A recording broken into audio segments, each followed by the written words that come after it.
I'm Holly Constant. And I'm Maddie Hockaday.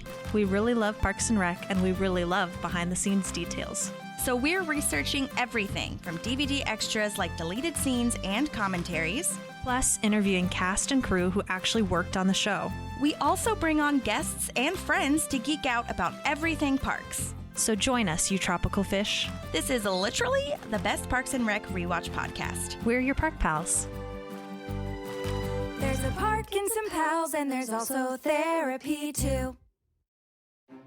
It's just Killy saying hi to the public. Yes, exactly. Okay, so hello everyone. Welcome in. We are at season 6, episode 6, Filibuster, which is crazy. What a meaty episode. This is so good. There's so much happening. There's like 4 storylines.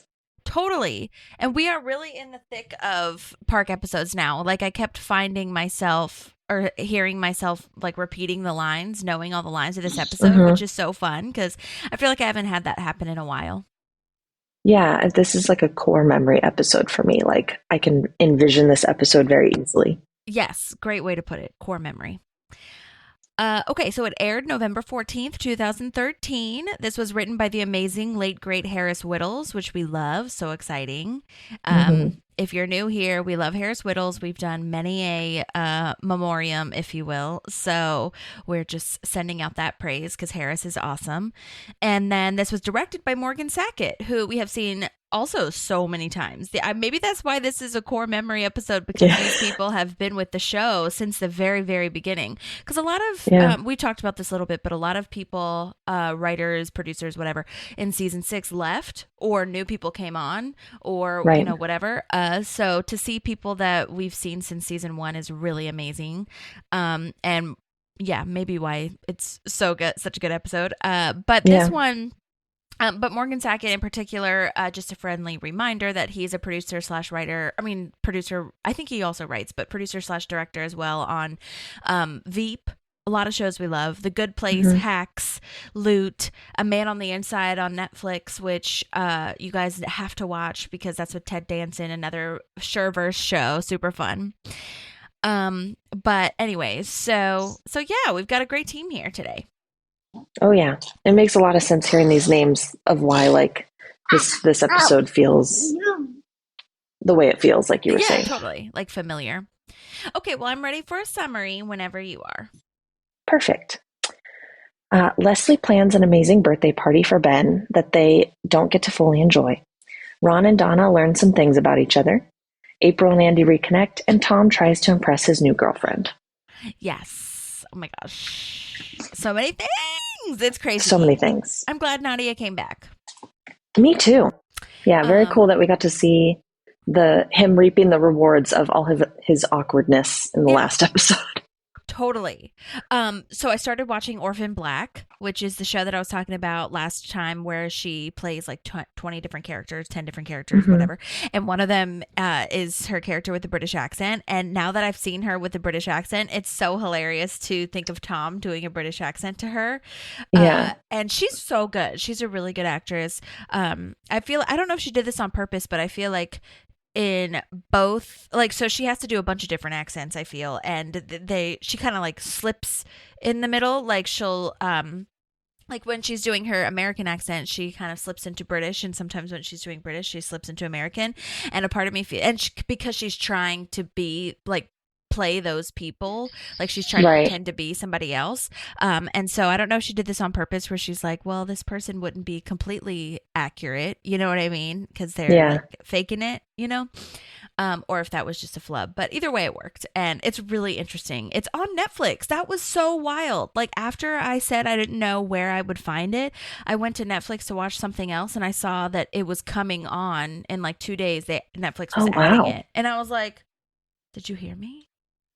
What is it about?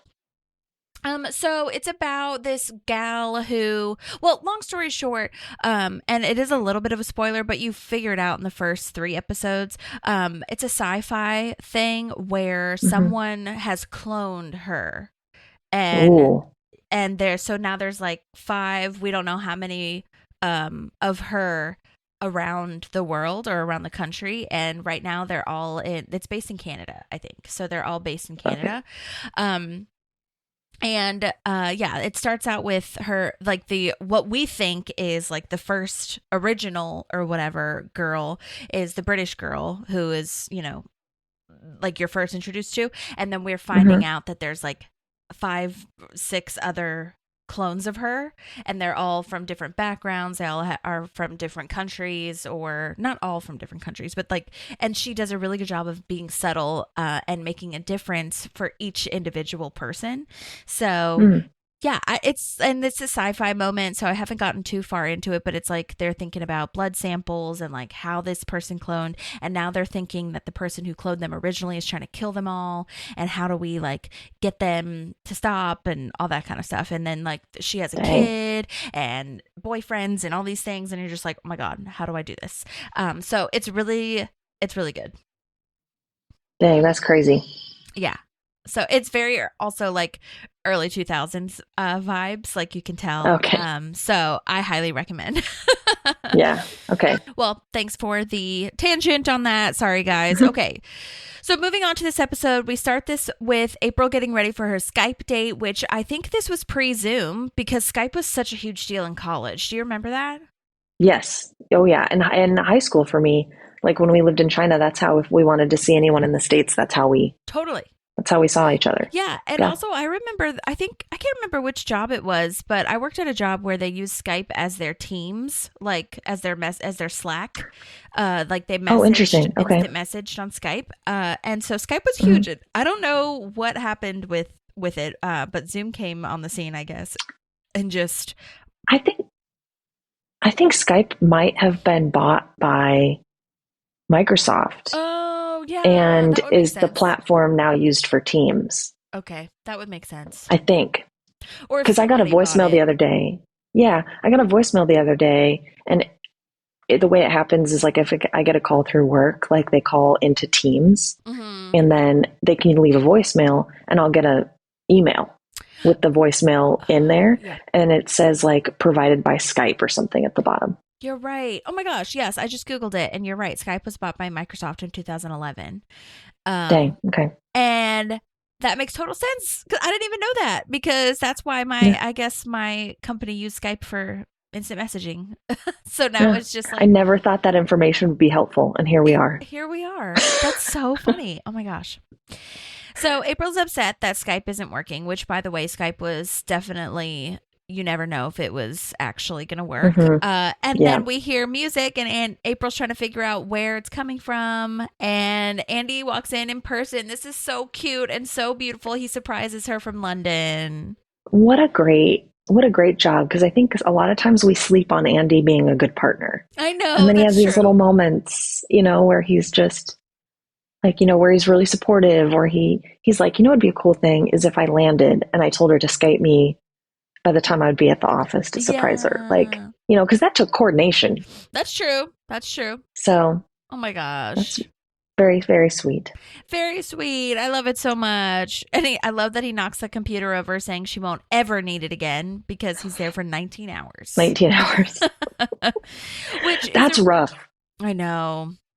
That's rough to fly that many hours and get jet lagged and be there for not even a day. I know. The fact that he didn't do that seems crazy to me, but usually I guess the first day is normal, and then the second day you're just like, oh God, how am I doing this? So yeah, fair. But he won't even have time to realize. Yeah, and I think it was really good writing that they kept him there for only 19 hours because they could kind of weave him into the story without having him be there for multiple episodes, right, while he needed to be filming other things. Yeah. So. And he totally has Guardian's hair here, by the way. Totally. The new, highlighted blonde in the front. Yes. Yeah. 100%. Okay, so now we're at a meeting. Also, the take a hike, Jerry, it's Larry now. Larry. Okay, take a hike. Okay. Just goes with it. Exactly. So yeah, we're at a meeting with the council people. Jam compliments Hauser, slightly racist, saying, "You look fly in that suit, brother." Yikes. And I laughed out loud at Hauser's reaction face, though, looking down from his glasses. I was so enamored by Hauser. It was so funny. He has some good reactions throughout the episode, like when when jam gets poured with the margarita, and like just when jam's being jam too. Yeah, all of his facial expressions are exactly what the audience is thinking, I feel, which is so amazing that they did that for him. Side note, we did interview Yvonne's Jourdain. That's the actor that plays Hauser, and he is so awesome, and that was such a good interview. So definitely take a listen to that. I'll post it in the show notes. He's so sweet and so nice, but love it. Yeah. Oh, I was going to say Councilman Murray, or Milton rather. Milton was the one that we said Murray, I think, or something, but Milton was the one that we couldn't remember last time. Oh, okay. The old man. Yeah, because Murray's the one in DC who looks like a robot. Right. Oh my God, crazy. Yeah. Anyway, so Jam is saying that the only people that should be able to vote for Leslie in the recall are citizens who have a Pawnee address, which, oh my gosh, this is absolutely a real voter suppression tactic, and especially now with the gerrymandering of the districts currently, Jam is such a bitch. This is such a shitty, skeezy move. And the sad thing is just like the only reason he doesn't like her is because she does good and stops when he's trying to do something stupid. Right. And yeah, it's so frustrating. Classic. Very illustrative of current affairs too. Yeah.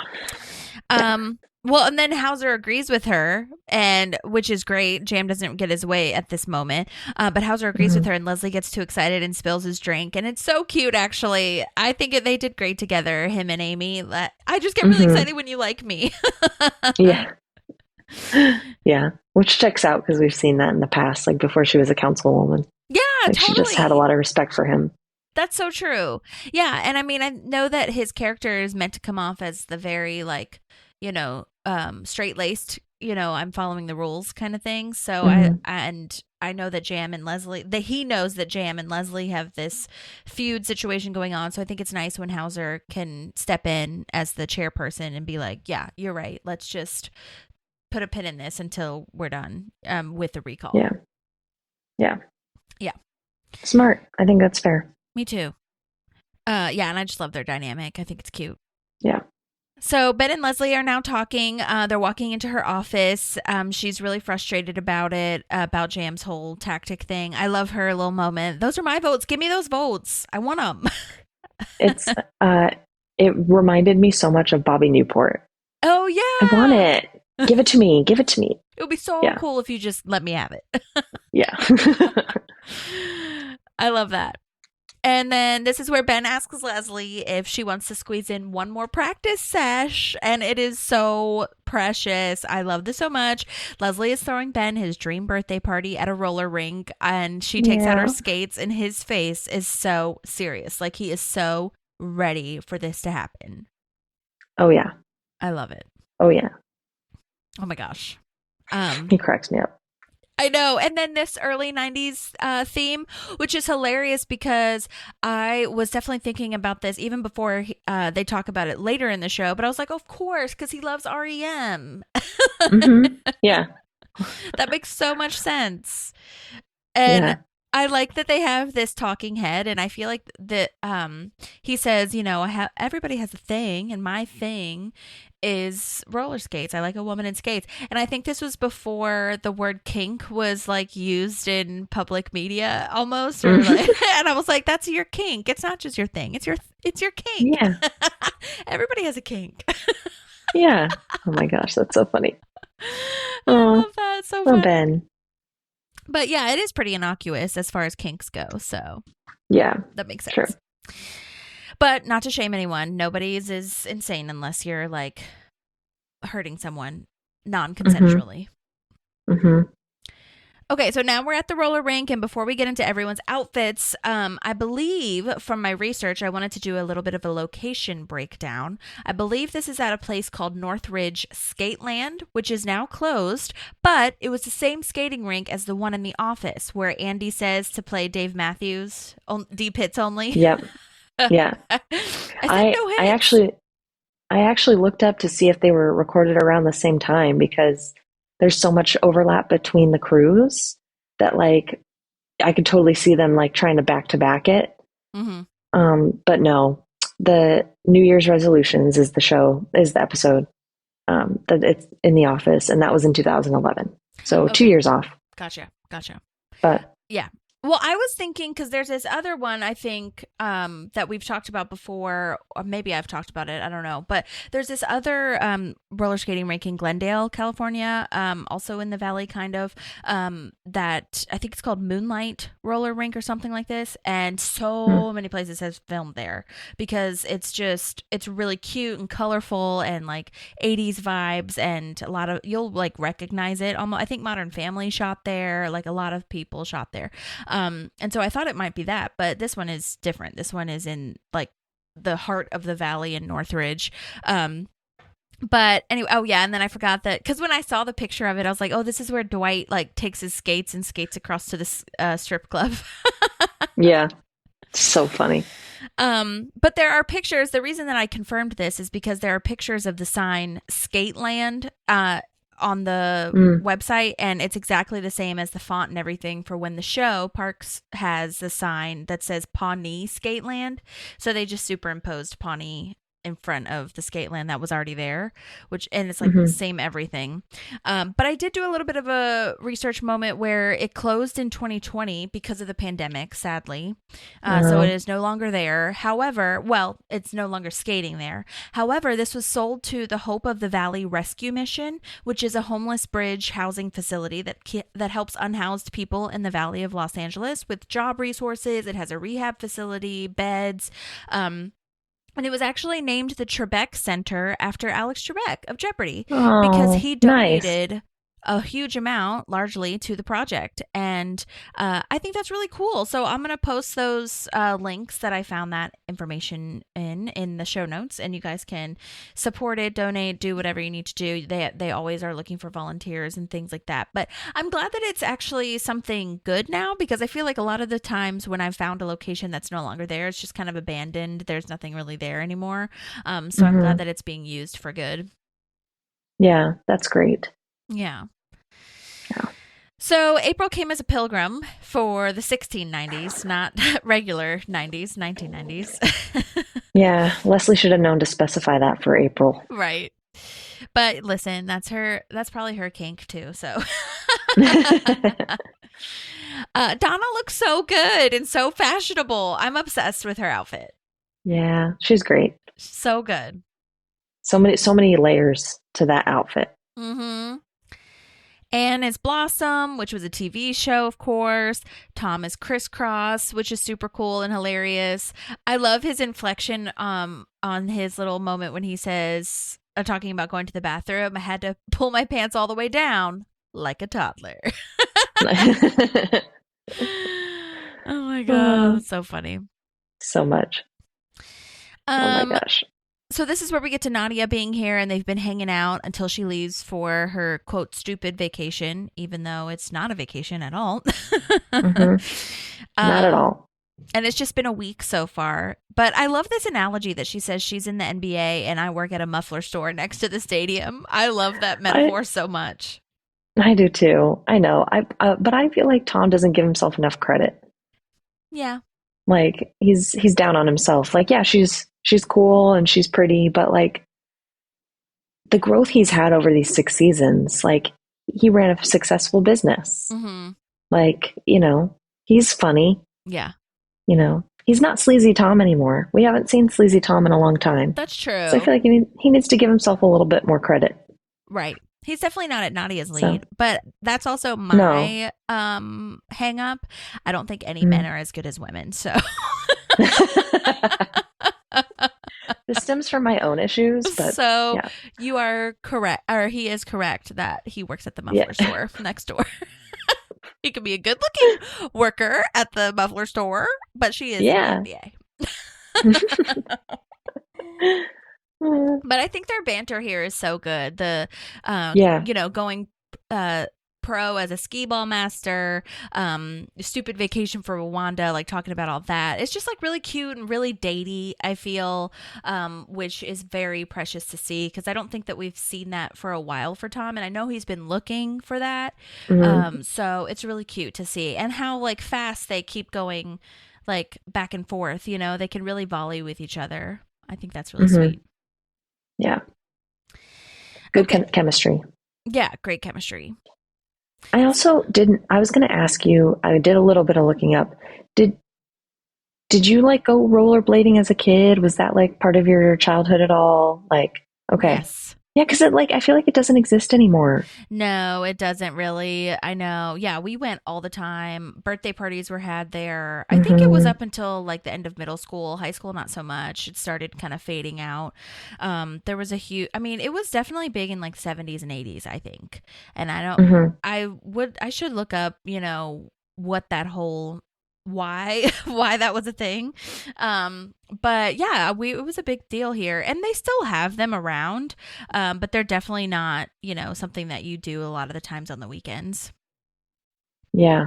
Yeah, it's very interesting. I thought it might be a Midwest thing, Mm, just because I haven't seen them any like in Boston or here. yeah. And I looked it up, and it's claimed to have been created in Minnesota. So Oh, like interesting.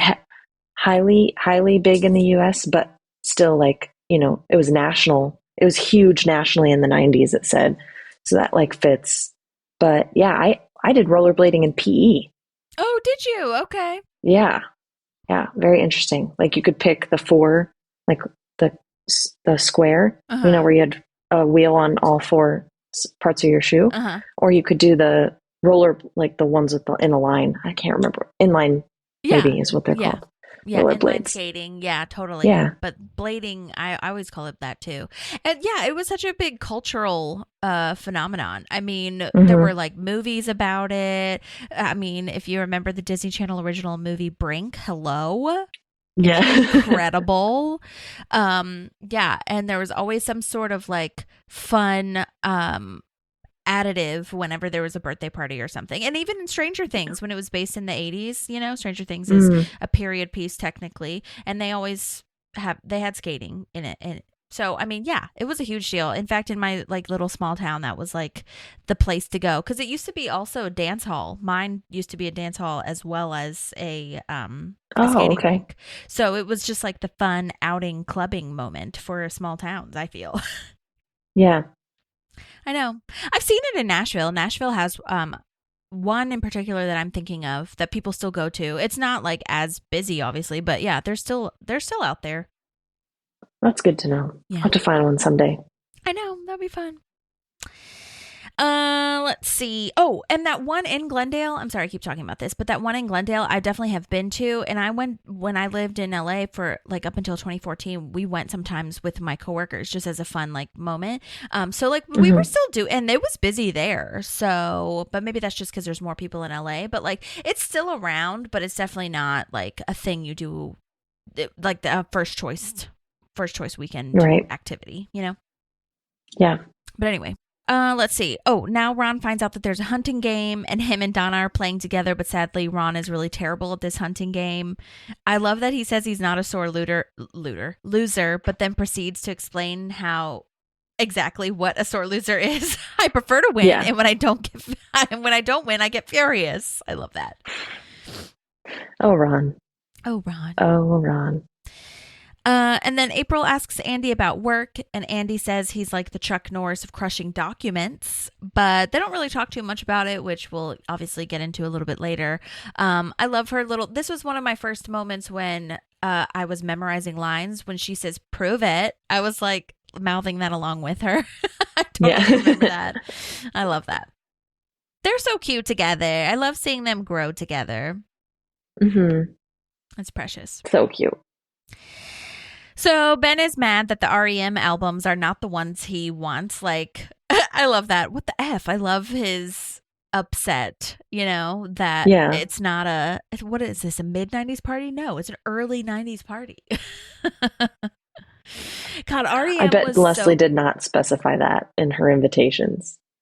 Like Oh, early yeah, that's 90s. true. I wonder. Or if she Like, did, I'm sure it like, was just the 90s. if she did, I would bet that she did, but even if she didn't, like, I feel like as a DJ, you're just like, okay, REM was in the early 90s too, so who cares? I'm not going to be as specific. You know what I mean? Yeah. Yeah. Very fair.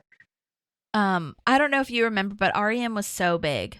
I absolutely remember REM even my dad had a cassette tape of REM in our car, in our truck, our little truck that he had. I don't know why that's a core memory for me, but and Yeah, Losing My that's funny. Religion was absolutely on it. It was such a big deal. And then I remember like in the early 2000s or whatever, or maybe it was the late 90s, like Ben is saying, the End of the World as We Know It came out, and that Yeah. was like such a hit. Oh my God. Even kids my age were singing Huge. it. And man, REM was such a vibe. Such a vibe. Yeah. So good. Did you Agreed. listen to him? Or do you remember them? Yeah. Okay. Yeah, I mean, not like, I don't have like a core memory, but I definitely, like, my dad listened to everything. Yeah. So, I mean, Connor and I listened to everything. So I definitely know these songs. Yeah. Yeah. But that makes sense. Yeah. Leslie and Ben look so freaking cute. I can't even stand it. They're her in her overalls and him in his layers of, his hoodie and his button down moment flannel thing, which doesn't look too far off from what he always wears in his off days. I feel like that's totally normal for him. Yeah. He already survives in that world sphere of, Yeah, and I also love that they have so many great couples costumes. When I saw this, I also was reminded of when they go to Grizzle and she's wearing like glasses and a hat and he's wearing like a cardigan, and I was like, oh my God, that would be a really fun couples costumes. I feel no non-Parks fan would understand it, but it would be fun for the people doing it. Yeah. By the way, Ben is wearing a Toad the Wet Sprocket t-shirt, and that band had a lot of big hits in the 90s, so just an FYI. Good to know. I had no idea what that shirt was for. Yeah, and it's a total callback to him wearing Letters to Cleo. Like, I think that this is a good... I don't know if they did this on purpose, but like this is just who Ben is, like who he's already been set up as, I feel. You know what I mean? Yeah. So this makes total sense that this is the theme for his birthday party. Yeah. Yep. They're just leaning into it. Yeah. And I love that they're doing this in their 30s too, like almost 40s. I think this is a really fun, like keeping yourself having a fun and joyful time for your birthday and not getting too serious. I love that. Yeah. Agreed. I also love this because I was going to point out too that Adam Scott was such a heartthrob in the 90s, and so was Rob Lowe. They were both acting in the early 90s, and so it's just like kind of a meta moment where, like, I don't know if you guys remember, but Adam Scott was on Boy Meets World. That was in 1995, early 90s, and he played such a stud. He wore like a chain and baggy pants and like a leather / suede looking jacket, tough guy. I loved it. And then Rob Lowe, of course, is Rob Lowe. Like, he is an 80s, 90s superstar. Are you kidding me? Like, sex magnet, heartthrob guy. And that's actually so hilarious that they were all like actually early 90s fame. You know what I mean? Yeah. Which, side note, so when Rob Lowe comes in when Chris comes in during their synchronized dance situation, he's dressed in all denim. And I was like, oh my God, that's so funny. That's totally like what he wore in the early 90s. And I forgot about, / didn't really know too much about the movie Outsiders. Did you ever watch that movie? No, but I've heard of it. Okay, of course. Yeah. So yeah, he was in that movie with Patrick Swayze, Tom Cruise, Matt Dillon, Emilio Estevez from The Breakfast Club, and Martin Sheen's son. But the pictures are so great, and that's like totally his outfit. He was wearing like a denim, like clad moment and flannel shirt, and his name in the movie, I did not know this part, that his name in the movie was Soda Pop. Nice. And the reason I think is because, I mean, well, all kids, not all, but a lot of kids have, their nicknames and things like that. But I didn't realize that it was a movie about, gangs, if you will. Gang it in quotes, I guess. But yeah, I just thought that was so funny. It was like the greasers and the socks is what they're called. And I was like, oh my gosh, I gotta watch this movie. I have to relive this moment. It's gonna be so fun. Oh yeah, definitely. But anyway, I just thought that was a really funny moment that they're all already 90s studs and now just celebrating that moment. Yes. Yeah, reliving the glory days. Right. In a way. Okay, do you have anything before we get into the filibuster itself? No, that's my next note. Okay, so Chris is saying they have a problem. His name is Jeremy Jam, and they have untabled the discussion about the voting rights situation. And I had written, this is a side note, kind of, but I had written that I really liked her birthday skates, the purple ones. And it turns out that this brand of roller skate is called Moxie, and they are super popular, super fun looking. I looked them up, and they have such cool designs. I'll link them in the show notes because they are so fun. And I thought maybe they were like, you know, some brand that has stuck around since like the 1990s or 1980s or something, Yeah. but they actually started in like 2011. Oh, okay. And I will say San Diego and LA, and a lot of places, but especially like as far as I know anyway, a lot of sunshiny places like San Diego and LA are very popular for their roller skating, like roller skating along the beach and like Yeah. and like dope ass routines of roller skating. You know what I mean? Like they have synchronized dances and they're so good. I was on Skate Talk for a while watching lots of TikTok videos with like these skaters that just look so graceful and elegant and cool and vibey, and that's what I think of when I see these roller skates. They're so cool. Yeah. Yeah, I really like them. I like her whole outfit. Me too. It's so cute. She's got like 3 different buttons for New Kids on the Block. Yes, I wrote that down too. I was like, what is NKOTB? Of course, New Kids on the Block. Yes. Love So that. good. Yeah, and I feel like buttons were a huge deal in the early 90s. Yeah, on backpacks. Yeah, when I was a kid. and Yeah, hats. I had them on all my bags. Yeah. Totally. And that was a thing I feel like a punk rock situation as well. So, Mhm. yeah, buttons were cool. So, anyhow, she will not yield her time. So now she is going to have a filibuster. I love this. Ben is so turned on. This is like a crazy sex fantasy for me. She's on skates doing something political. It's so funny. Yeah. Yeah. It's the perfect storm. I also love that he's not like whining over in the corner, like, which is very easy to do and honestly would be like a very human and appropriate reaction of like, oh, shit, this is how we're going to spend my birthday now. Yeah. You know, but no, he's like standing there strong, like ready to back her. Mm-hmm. Yeah, I love it too. Because I think he has an interest in this too. You know what I mean? Oh, yeah. Yeah. But yeah, also back at the roller rink, there's a cute little slideshow, and that picture is totally him in the 90s, like 100%. And then there's a sign that says, Wyatt Ben can't jump. And I was like, I don't know that I had ever really seen that reference before, but I looked it up, and it is a reference to the 1992 movie White Men Can't Jump, which apparently is playing on, you know, his nerdy characteristics. But if you've seen the movie poster, you'll recognize it because to be truthful, I didn't really know from the name. I totally spaced on it. But when I looked at the movie poster, I was like, oh, yeah, of course. It's Woody Harrelson and Wesley Snipes is in it. It's a basketball movie. And they're kind of like rivals, but they're also not. Yeah, it's.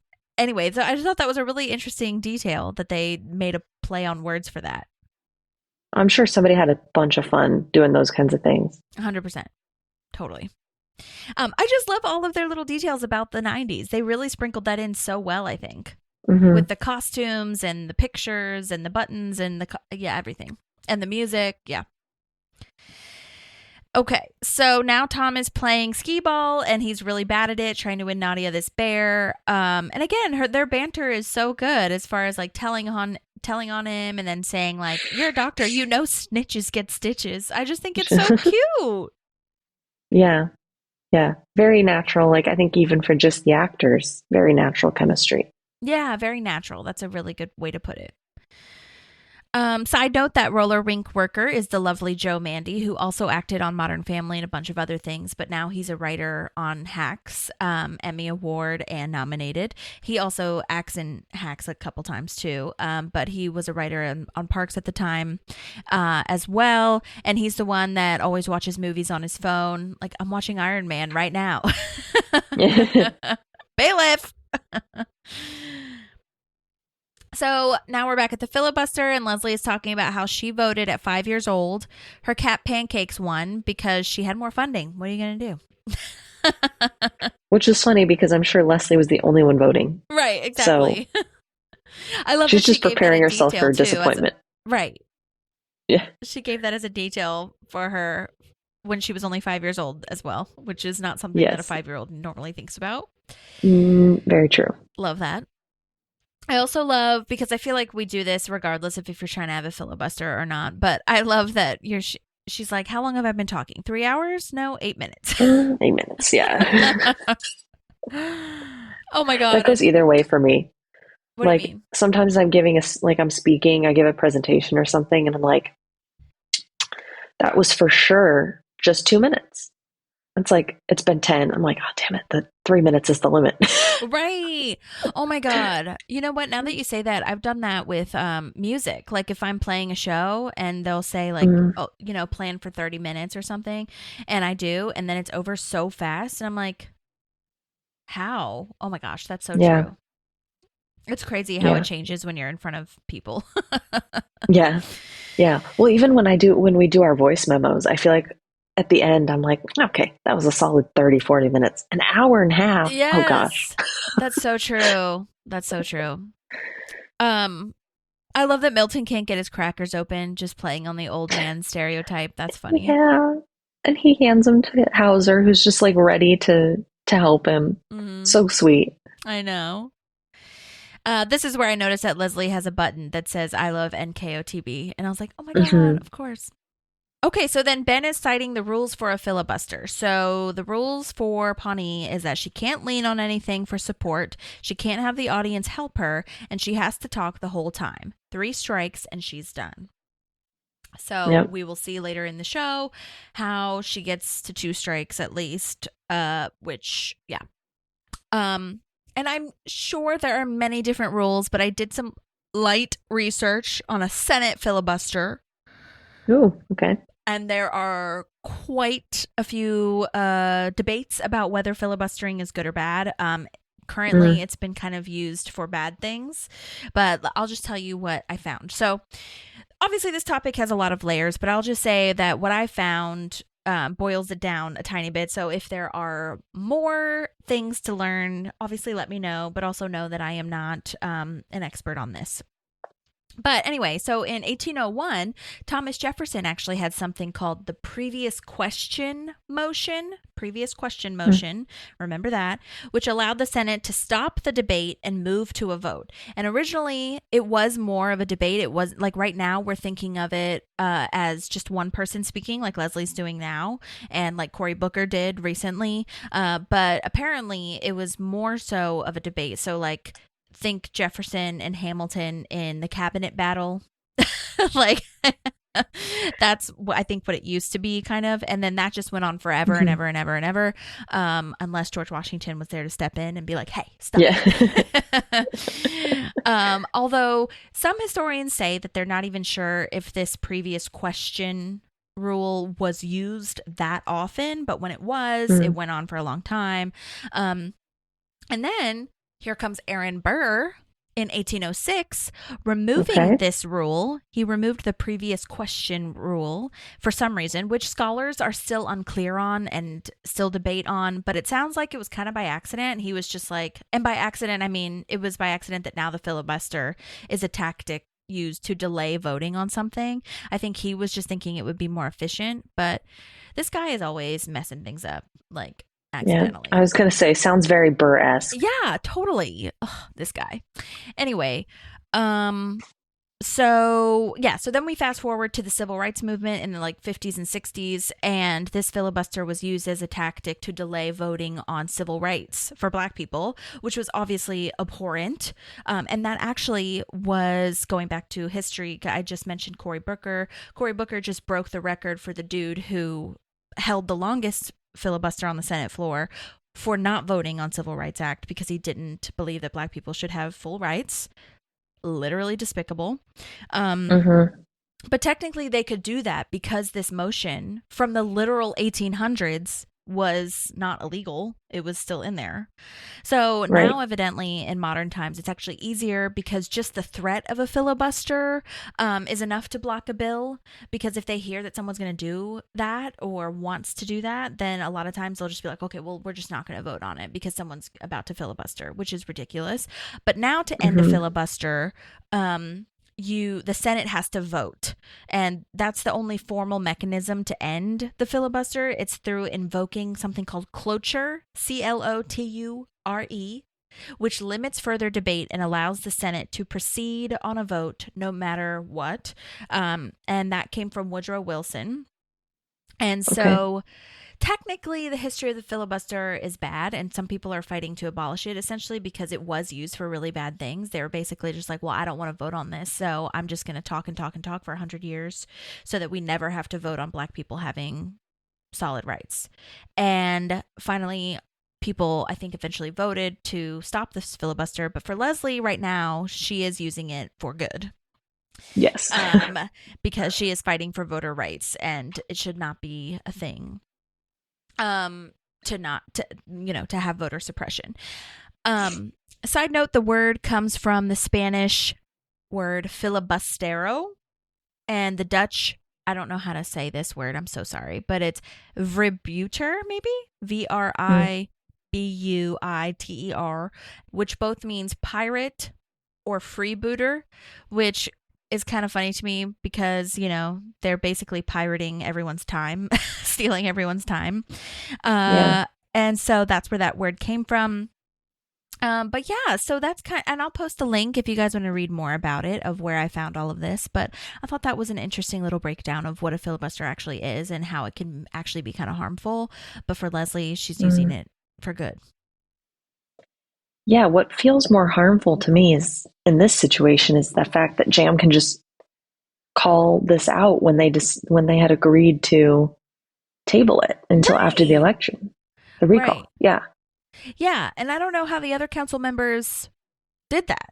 What did they just agree? I know that he might have had the majority with Milton and Dexhart. That's fair. That's true. Good call. But still, I think.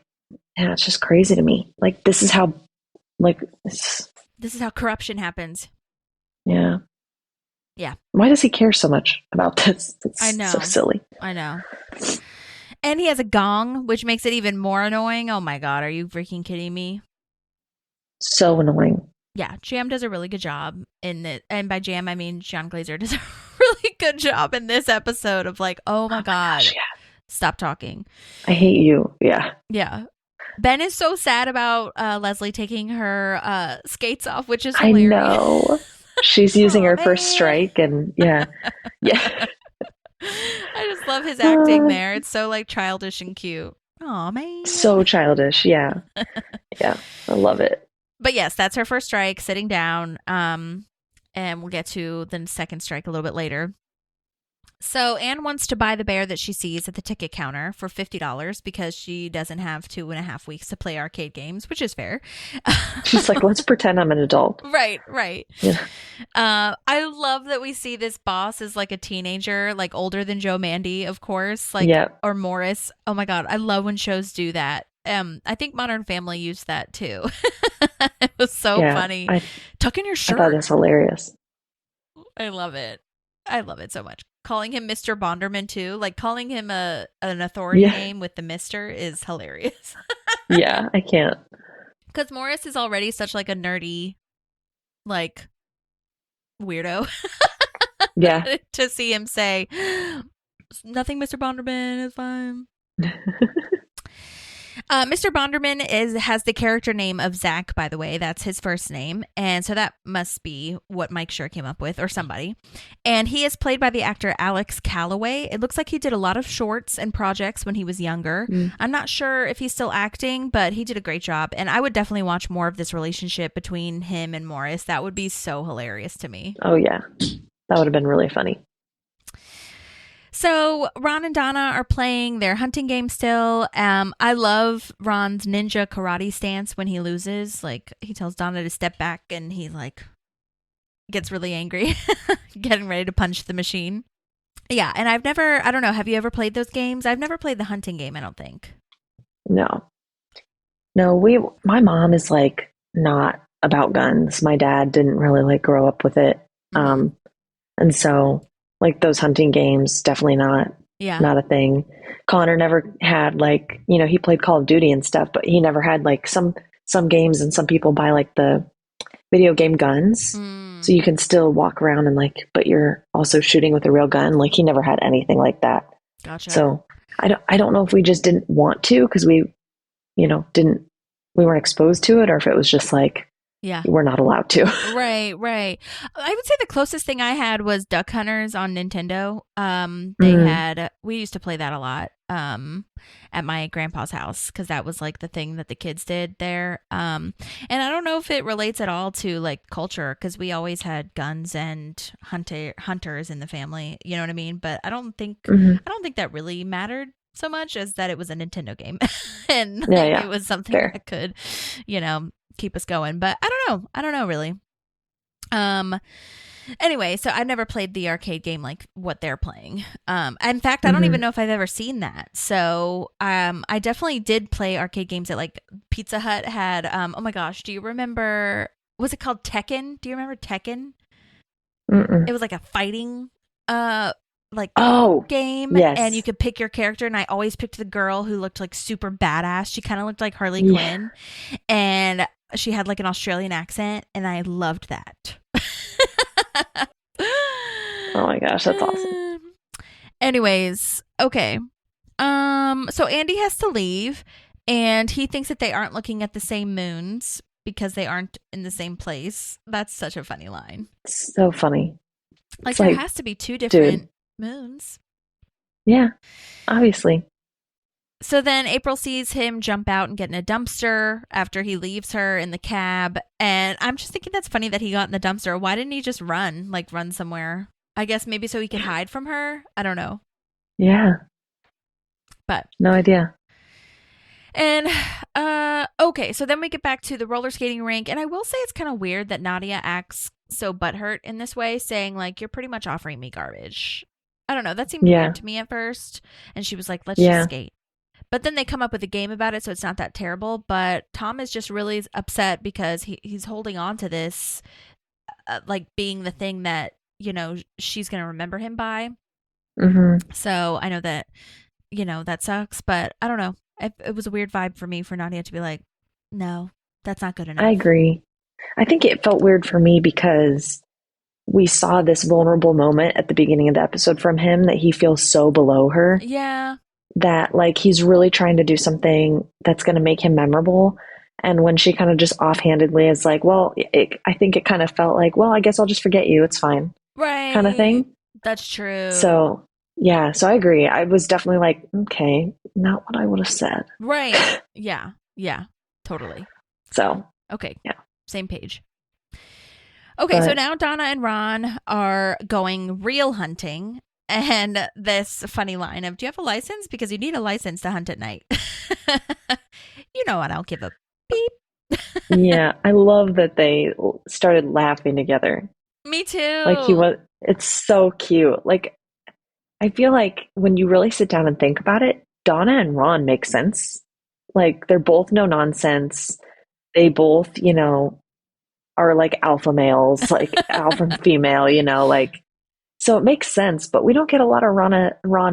Yes. Ronna! We don't Ronna! get Rana I moments, love and I that. love it. Yeah. Yeah, So I'm super stoked about this. yes, I agree. I think it's great that they're getting some time together.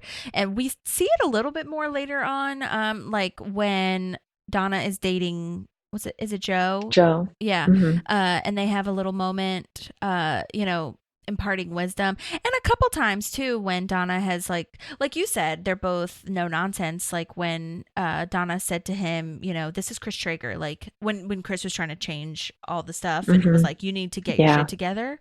Um I really like that. But I feel like it's mostly been about like when both of them are trying to give advice or say like, no, this is what it is. And so to see them just have hmm fun together and be friends, that's really lovely. Yeah. I love it I too. love it. They do have at least orange reflecting vests on, so at least they're trying to do something safety-wise. Ron's about safety for the most part, so that's good. For real. I think he probably had those in his car. Yeah, and he might have a license too. Who knows? I feel like he would. Maybe not, because he doesn't want it to be tracked or recorded anywhere. Never mind.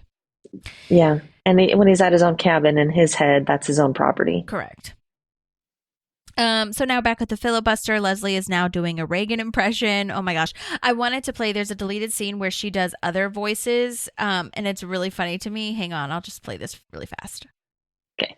Take it from my friend Jack Nicholson. Here's voting rights. Not gonna get in the way of your voting rights. You guys hear the thing about voting rights? I am not a crook. But why are you worrying about that, my pretty? Leslie. She's doing voices. How fun. And deeply troubling. Yeah, she's lost it. It's so funny. So she's gone Her evil unhinged. witch was really good. I agree. I think it was Yeah, that was a great. good one. Yeah, I agree. Yeah. So Here I was for it. really happy with Leslie being all of her characters, like SNL vibes. You know what I mean? Yeah. Oh, very SNL vibes. Yeah. So now it's hot in there because Jam turned up the heat to smoke her out. How is that not illegal? How is that So not rude. a strike Yeah. on them? What the heck? Yeah, absolutely should be. Ridiculous. Yeah, I hate him. Me too. Did you see that there's a continuity error where Hauser's suit jacket is on the back of his chair, but then it cuts and he's wearing it? No, I did not. I missed that. Well, I didn't notice it until I looked it up because IMDb, if you're ever bored, has goofs. They call it goofs, and it's right underneath the trivia thing. And I like continuity errors. I think it's really fun to pinpoint, but with the research of this show, I'm always like, there's more important things to talk about, whatever. But for some reason, I just felt like, let me go see, did they really do that? And then I watched it and I was like, oh my God, I love that. It's so funny to me. And by funny, I just mean it's so interesting to see how they cut different portions together, and you don't really know as an audience member a lot of the time. Sometimes you see it, but I just like seeing how the sausage is made, I guess. Yeah. No, that's a cool behind the scenes. Okay. Then she starts talking about birthday cake, and she is basically useless until she eats birthday cake. I love that she compares it to voting rights. Layers, delicious, chocolate, and I want some. Yeah. I really related a lot to Leslie's chaotic inner monologue just coming out. Yeah. Yeah, we are all getting to live inside her brain during this. That's what's happening. I do the same thing. I'll just randomly be like, or we'll be watching something and there'll be a birthday party and I'm like, oh my gosh, that's what I want now. Yeah. Birthday cake. Exactly. Dang it.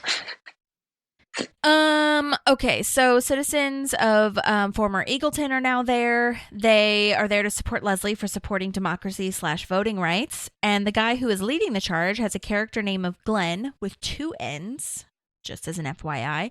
And last name is Furgiolio. I don't know. Furgiolio. Furgiolio, I guess. This is so funny. But he's played by the actor Craig Stepp, and he has been in a lot of things: Modern Family, Brooklyn Nine-Nine, This Is Us, NCIS, The Practice. I mean, so many things, lots of cool stuff. He also has a modeling and hosting agent, which I love as an Eagletonian. Of course you'd be modeling and hosting. Of course. I could see him doing that. And I did reach out to him. We have been in talks. He's trying to figure out how to work voice memo or get some sort of voice memo situation going on. So we'll be able to hear from him maybe next time. Very cool. He's great. He did a great job with this, and I love his line later, which we'll talk about of, well, you can't. It happened when Chris wants to take the hug back. Yes. It's so That's funny. exactly the moment that stayed with me. Right. Second wind. When she sees the people come in. I love that. That was another line that I remembered and was mouthing along with her, saying out loud with her. So Andy's little line too, when April's like, get out, we need to talk. And he's like, about what? Totally unknowing of what is going on. I mean, well, he's acting like he is. He knows what's going on. But I thought that was really funny. He just tried to act aloof. Yeah. So funny. Oh, Andy. Oh, Andy. Let's see. So Ron and Donna are hanging out now, eating what they've killed because they were on their hunting trip. And Ron is still upset because he wants to go back and play that video game, which I get it. I totally get it. You want to check something off your list and make sure that you can accomplish it. Makes sense. Yep, absolutely. I'm here for it. And I love that, like, Donna's like totally about this. Like, she comes across very like fancy, wants the expensive stuff, drives the Mercedes, like, but she's not afraid to go out and hunt with Ron, and she's going to eat the food they caught right there. Yeah, totally. Yeah, just saying how much her and Ron have in common, I think, in different ways, but yeah, totally. Yeah, and I feel like now he has proved that he can do the real thing, so now he needs to go prove that he can do the fake thing. Yeah.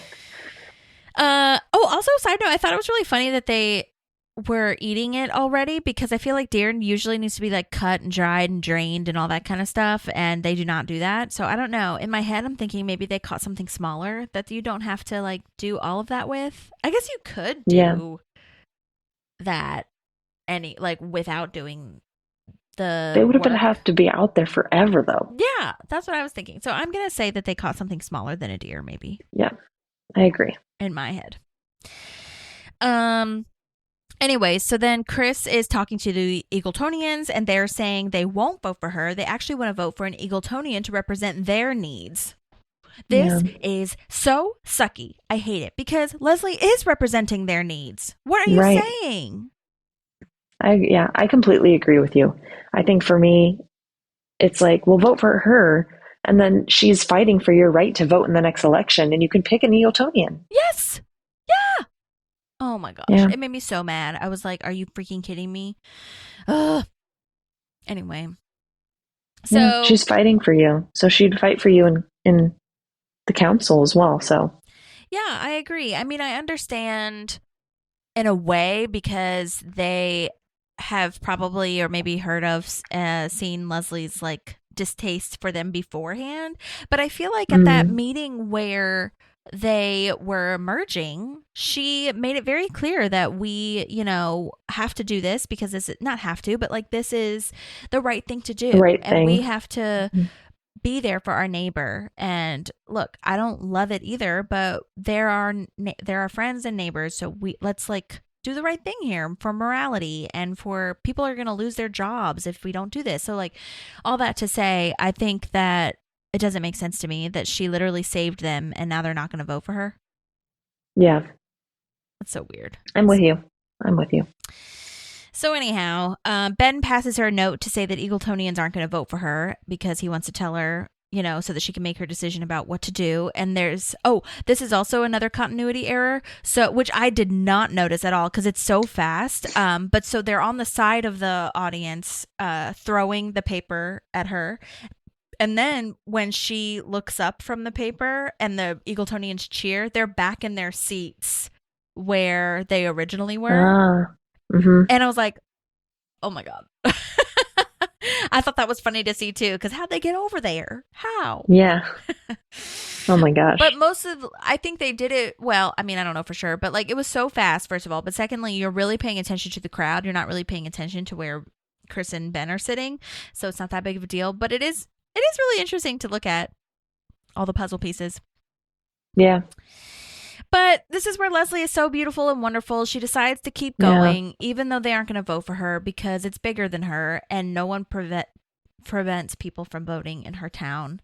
And that is so nice. And well, not just nice. It's not a nice thing to do. It's just like the right thing to do. Like she is her moral compass is right where it needs to be, because it's really important for people to have their voices heard, and she knows that. And I love that when she's talking out loud, that's what the conclusion that she comes to, saying that it's bigger than her. It's not just about voting for me, it's about voting in general, because if you can suppress my right now, who's to say that you wouldn't be able to do that later? Right. So anyhow, okay, do you have anything before we get to JJ's with Andy and April? No. Okay. So now we're at JJ's, and I love this where he says that he's like an old has-been, Chuck Norris, which is true. About Chuck Norris, not Andy. Yeah. April is also wonderful here too, because she is proving her partnership is so, lovely, and she loves him so much. And she says, the secret that we're all aware of right now, and something to remind everyone of, I feel, that no one knows really what they're doing it. We're all just faking it until we figure it out. And I love that Andy, you can see that he has never even considered that.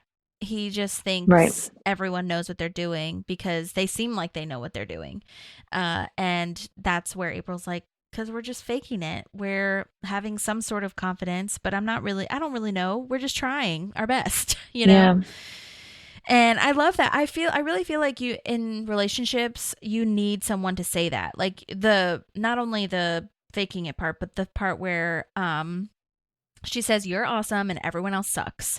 And I feel like you really need somebody. And that's not just romantic relationships. I feel like that goes for friendships too, maybe even coworker relationships, whatever. Sometimes you really need someone to say, like, you're doing awesome because you're awesome and everyone else is terrible. And it's just like, it's such a boost of confidence for you in that moment. And especially when it's true. Like if if the people really do suck and like, it's not really on you. You know what I mean? Like you're trying your best. I remember the reason I'm saying that is because I remember when I was unemployed and applying for 9,000 jobs, and my friend, Erin, actually, who has been on this podcast, said that to me. I was like, it makes me wonder if maybe I'm not as like skilled as I need to be, because for some reason I'm not getting a job, even though I have experience and I have the education and all the things. And she was like, no, you are awesome and everyone else is stupid and job applying is stupid and this is not on you. And I was like, okay, thank you. And it gave me that momentum to keep going. Yeah. So it's really nice when someone can do that for you. And I love seeing April doing it for Andy. Yeah. Yeah. Again, another one of these really sweet moments where we get to see their relationship working outside of their weird compatibilities, like them actually supporting each other and having real conversation. Yeah. It's great. It's so nice. So back at the filibuster, we have 30 minutes to go. Leslie doesn't have that much longer. And Jam is now making margaritas. What the F? How? Like how? Also, in a government building, can they have margaritas? Maybe. I don't know. I don't know. I don't know. I don't know. feel like it's more of just the picture of it, not the like what it represents. No, I know. Yeah. But just like, but for me, like the logistics of like, has that been sitting in your office and you went and grabbed it? Like, how'd that get there? Yeah, that's a good question. Can you have alcohol, or can you be drinking alcohol in a government property? A lot of times you cannot, as far as I am aware, but they have. Especially as an employee. Right. Maybe it's like after, if you're off the clock or something. Somebody in government help me, because whoever's listening, because they drank beer and stuff with Mark in the courtyard. Yeah, but remember, I don't know if that was supposed to be happening. Yeah, maybe you're right. I don't know. Yeah, false. That's bad. Yeah. Hauser should Either way, have been it's bad because he's just being a dick. Exactly. Oh my gosh. But the banter, as much as he's awful, the banter between Leslie and Jam at this moment is so good. It's so funny. I love it so much. I want that marg. You want that margarita? Yeah. I laughed out loud. This was so stupid. But when Jam says, come on, girl, get. Like she's a horse. That's so awful. Oh my gosh. It's so funny. It made me laugh so hard. Come on, girl. Give me that marg. I want that marg. It's so good. Oh, yeah. I loved that little bit. Yeah. It's like this dramatic interpretation of what she's been doing this whole time. Like trying not to give in. Yeah. Yes, totally. Okay, so Ron comes back with bags of quarters to beat this video game. And don't worry, it's not human when they talk about That's one of my favorite lines. Really? Oh my gosh. Yes. Because it's so like, mind your own business. Yeah, super casual. Human. Yeah, we're good. Love that. So now Tom is pleading with Anne about Nadia getting the bear, and I think it's a great question too when he says, how do you even get girls like, or when she says, how do you even get girls like us to go out with you? Yeah. The science between love and hate is very close. That's what I love that he has that ready. I know. So now Andy is getting in the cab to go back, and he jumps in the dumpster again. And obviously, we're all like, "What the f? Why didn't we just have this conversation?" And it's because he forgot his wallet in the dumpster, and he finds it. Which, good on him for finding it, because I feel like it's hidden. Yeah, absolutely. How has he not missed his flight? Great question. Yes. And also, when did she have time to make him these sandwiches? Right. That's true too. I guess maybe they went back to their house after JJ's. I don't know. Also, like, I love that. Oh, go ahead. I was just gonna say, I love that she made 5 of them for on the way to the airport. It's not for the whole journey. It's for on the way to the airport. Well, and I was gonna say, like, I wonder if that would taste good. It sounds bad. No. Gross. That's not also, right. the amount of calories, that's 10 cookies. Well, at Too first many I was calories. wondering how that's it was so stupid. My brain went to like Oreos, like small cookies, like or Chips Ahoy or something. But then I was like, oh, it's a large cookie with the bologna in the middle, and then another large cookie. Okay, got it. Which I can't, like, they have to be store-bought. This is so, like, going too deep into it. But they have to be store-bought because I can't imagine April baking. Interesting. Yeah, I could see that. Okay, so let's see. Oh, I also remember quoting this line out loud, where Ben's trying to figure out ways and tactics to help Leslie, and because she has to go to the bathroom now, she's jumping around like a Peanuts character, and he goes, "Unless we bring the bathroom to her, that's nothing." Yeah, he's also getting tired. Totally, so true. I also was laughing out loud. Again, I think it's just so stupid, but it was so funny when Jam was like, "You go pee-pee? Pee-pee times?" I know it's so awful. I hate him so much, but for some reason he makes me laugh when he did those little things. I think it's because it's like extra, like you would never talk to a human like that. Right. Like, or like, you know, unless they may be a human baby. Right. You know, like, but it's so funny, but also it gets the point across of him being so condescending to her. Honestly, I wouldn't have put it past her to just pee her pants right there. Just go ahead. You know what I mean? Maybe that would stop it. Who knows? I know.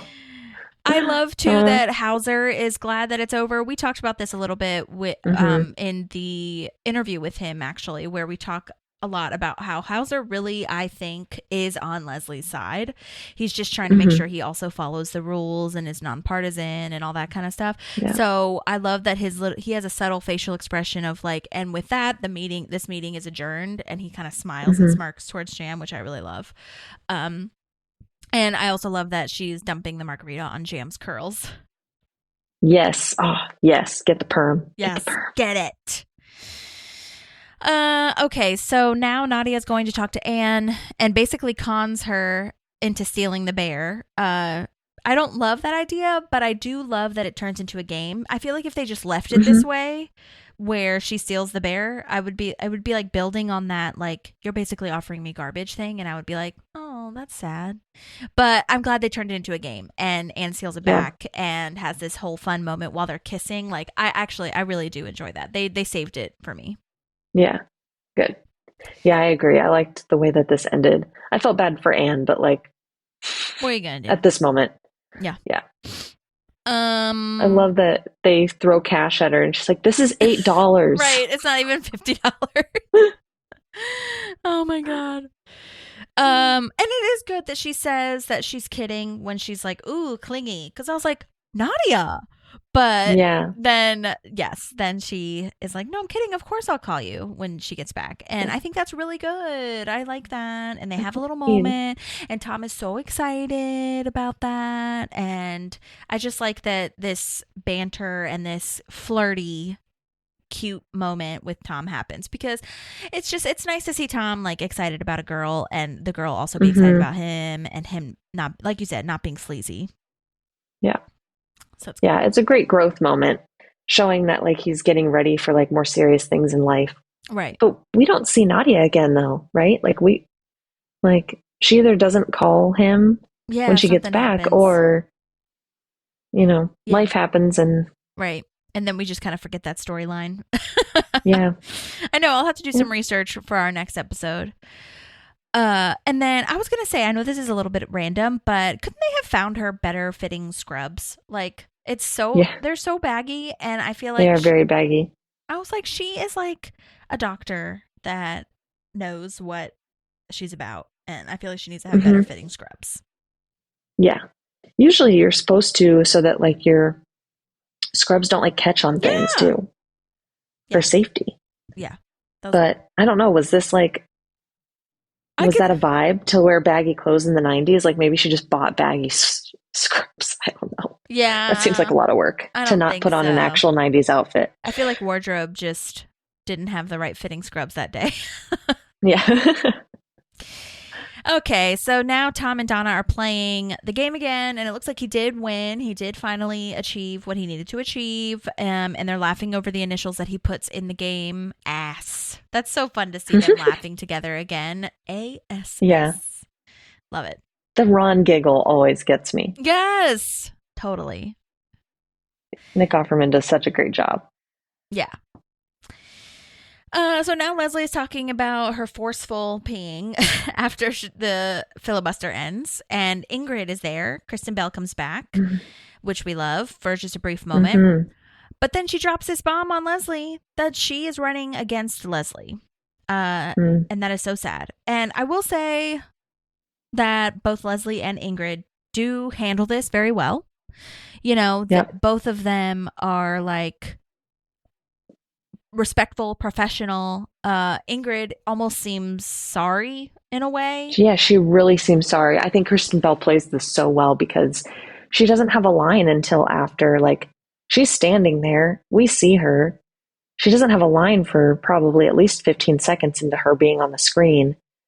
But she holds such a presence there that you're like, you can see how bad she feels about what she's about to do. Yeah. And I mean, she absolutely, can you like not do it even if you're nominated? Yeah. She could have not run. But I guess she feels like she wants to represent the town as well. But also, I don't know. This is so dumb. And I'm happy for both of them, for Pawnee especially, because I think having either of them run it will be fine. Especially because they're powerful women and Ingrid's learned her lesson. But a part of me when I was watching this was like, Ingrid, you ran Eagleton into the fucking ground. What are you gonna do good for Pawnee? Hello? Yep. Your track record is not tracking, lady. That's not, yeah. And that's how I felt when I was like, but Leslie came up with this fucking idea to save your ass, and now you're running against her? Right. I know. It's hard. But hopefully Ingrid has taken that to heart, which it looks like she has, as far as what she can do differently, and how she can best represent her people. But whatever. So yeah, but like I said, it is really fast, I feel. So hopefully we'll dig into that a little bit more as we go. And I also love that she offers to take her for a celebratory plate of, I believe you call them waffles. Yes, I love that line too. Me too. So good. It's like waffles are one of the classiest breakfast foods to me. So why do you not know what a waffle is? Yeah. Have you never eaten a waffle, you weirdo? My God. Yeah. It's because it's carbs, and most Eagletonians are eating egg whites and spinach for breakfast. You're right. You're right. Which again, great point. No shade, but you can have both and still be healthy. Yes. Exactly. Treat yourself. Treat yourself. But anyhow, yeah. I do love that Leslie, like, kind of, I don't know, doesn't take this anger out right now, I feel, or whatever she's feeling right now. She just immediately goes back to, oh, your birthday party got ruined. She's very thoughtful about that to Ben. Right.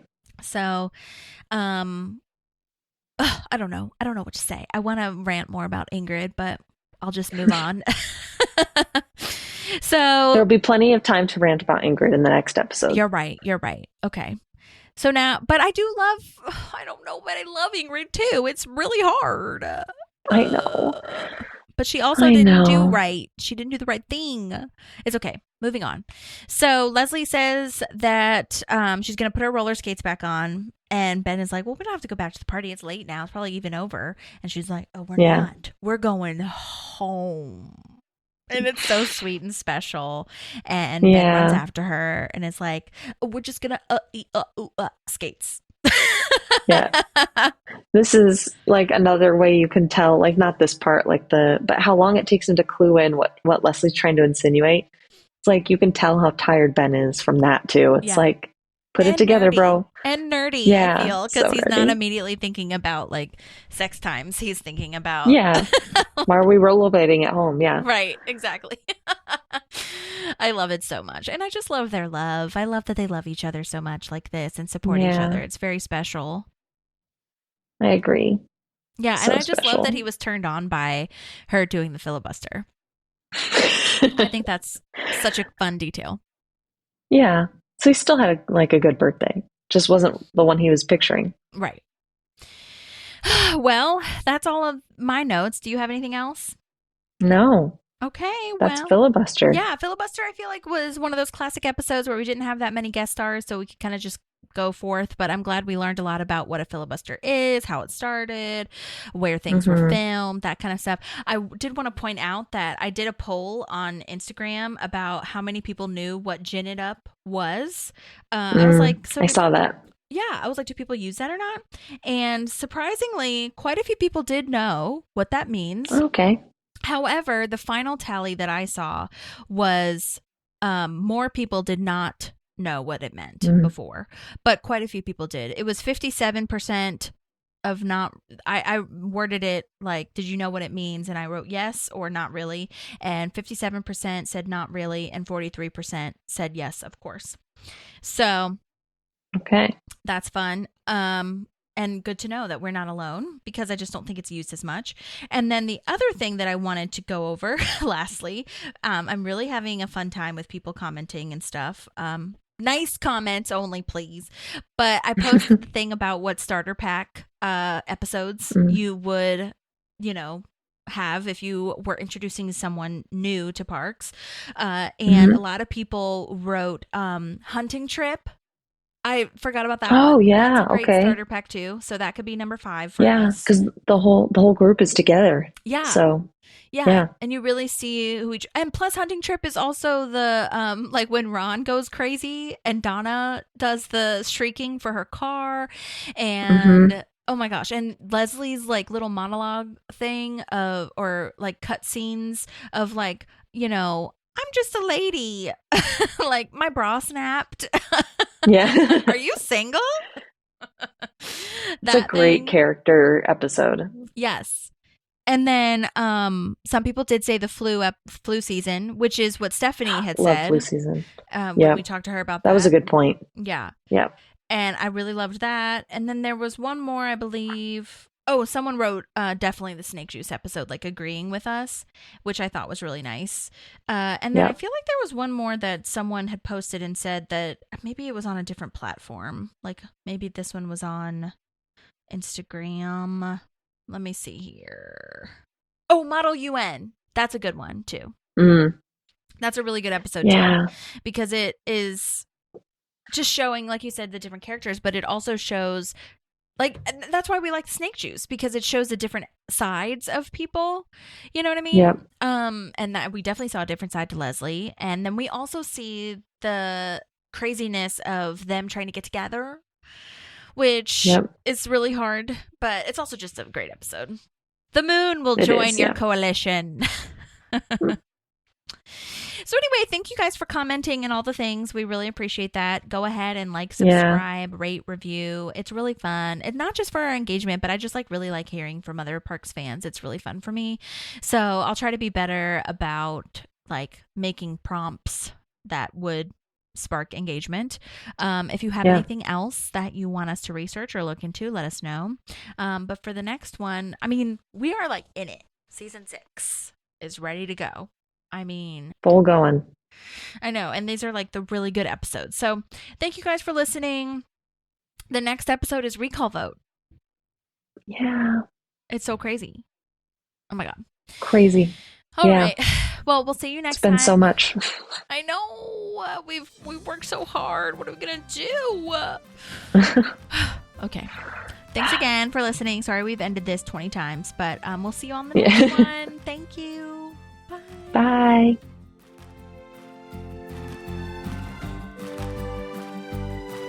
There's a Parkinson Pals and there's also therapy too.